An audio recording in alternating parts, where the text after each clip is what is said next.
在我们生活当中，每一个人的大脑里都有或多或少的一些不愿意让人知道的东西，尤其是深受传统中国教育的人群，他们大多会把自己的烦恼、痛苦深埋于心。精神病太荒谬了，你不是有精神病，你只是太累了，睡一觉就好了。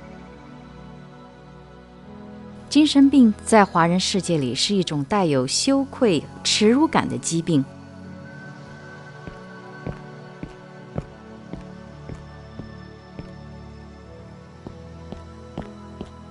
你好吗？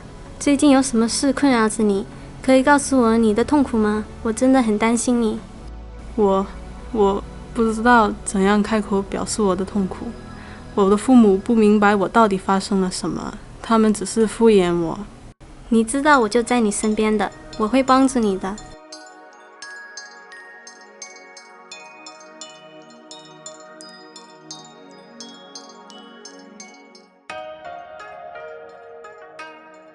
希望通过我们的项目研究，有更多的人们来参与、帮助和关爱这个特别的群体，让他们有信心面对自己，面对生活，热爱生活。